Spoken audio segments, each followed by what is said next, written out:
नाम समर खान है और आप देख रहे हो इस वक्त लाइव इंडिया मेवात। दोस्तों, आज जो हमारी मौजूदगी है दरअसल वो पुन्हाना विधानसभा क्षेत्र के गांव फलेंडी के अंदर हम मौजूद हैं।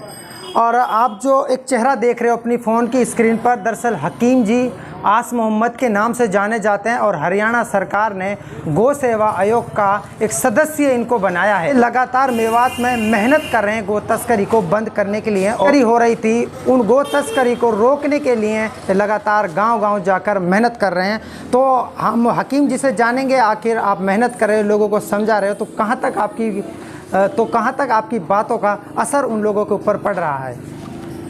जी हकीम जी, पहले तो बहुत बहुत स्वागत है जी हमारे चैनल में। ऐसा है पत्रकार महोदय, पहली बात तो ये है कि जहाँ गौहत्या का सवाल है जी, ये सरकार ने भी माना है और सूत्रों से भी पता चला है कि मेवात में गौ तस्करी और गौ कसी पर लगभग 80% से ऊपर काबू हमने पा लिया है। हमने गांव-गांव जाकर लोगों से अपील की है, प्रशासन का सहयोग रहा है, मौलाना हजरात ने भी सबने उनका सहयोग रहा है, उन्होंने लोगों को समझाया है। और अब जो ये वक्त गुजर रहा है, ये माननीय प्रधानमंत्री नरेंद्र मोदी जी के जन्म दिवस के उपलक्ष्य में जो पखवाड़ा चल रहा है, इसमें भी हम गांव-गांव सारी गौशालाओं में गए हैं।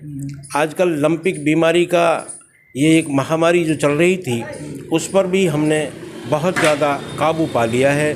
वो भी लगभग उसका भी अंत हो चुका है।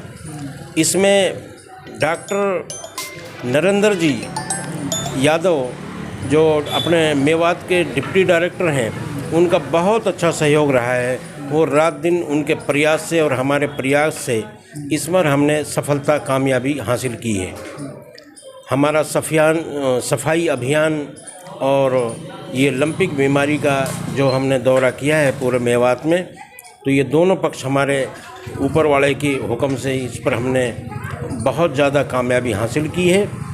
और सरकार को हमने ये बताया है कि बीमारी में भी हम कामयाब हासिल हुए हैं और गौ कसी और गौ तस्करी में भी सहयोग, सरकार का सहयोग के साथ साथ हमारी मेहनत का फल का ये नतीजा है। यहाँ की जनता का किस तरीके से सहयोग मिल रहा है? आप जो गांव-गांव जाकर मेहनत कर रहे हैं, लोगों से बातचीत कर रहे हैं, किस तरह का सहयोग दे रही है?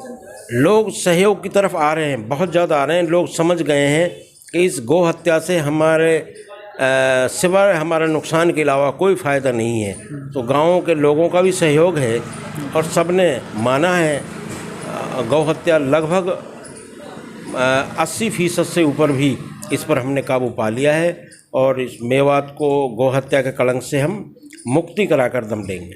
ये जो बीमारी उत्पन्न हुई है, इसने अपना पैर पसार रखे हैं, बीमारी लगातार गाँव में देखने को मिल रही है, तो अब तक सरकार ने कहाँ तक कदम उठाया है इस बीमारी को लेकर?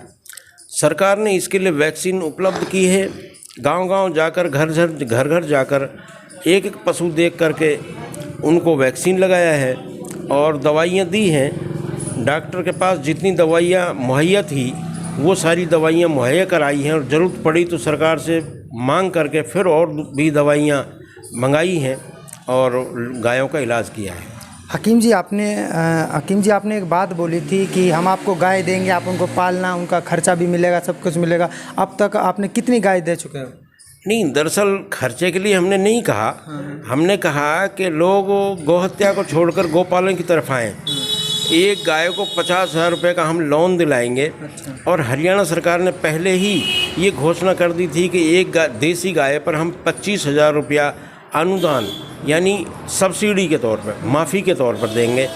तो वो भी अभी हम चूँकि इस बीमारी से निपट रहे हैं, लंपिक बीमारी से, इसके बाद ये स्कीम हम पूरे मेवात में चालू करेंगे।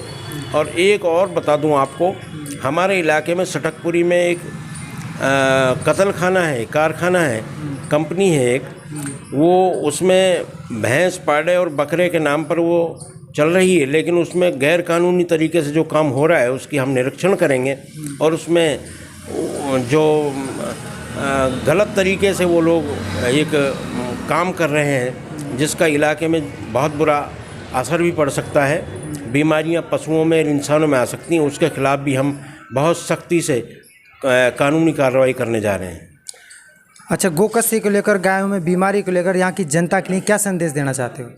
नहीं, जनता यहाँ समझदार है, ऐसा नहीं। और ये अल्लाह का शुक्र है लाख लाख कि मैं जब इस आयोग में लिया हूँ, लोगों ने मेरी बातें सुनी है और मन से सुनी है, और उसका ये रिज़ल्ट आया है कि ना अब कहीं बहुत नाम मात्र को कहीं गौ कसी के मिसाल मिल सकती हैं। और गौ तस्करी पर हमने गांव-गांव में जगह जगह अपनी टीम खड़ी की है, सरकार का भी पूरा सहयोग है। तो अब गौ हत्या और गौ तस्करी इस पर भी कामयाबी हासिल कर ली है। लंपिक बीमारी पर उस पर भी उनमें बहुत अच्छे नतीजे आए हैं। अब देखने को मिल रहे हैं कि सारी गाय लगभग अब ये बीमारी जा चुकी है, ये भी नाम मात्र की रह गई है और सब हो जाएगा सब ठीक।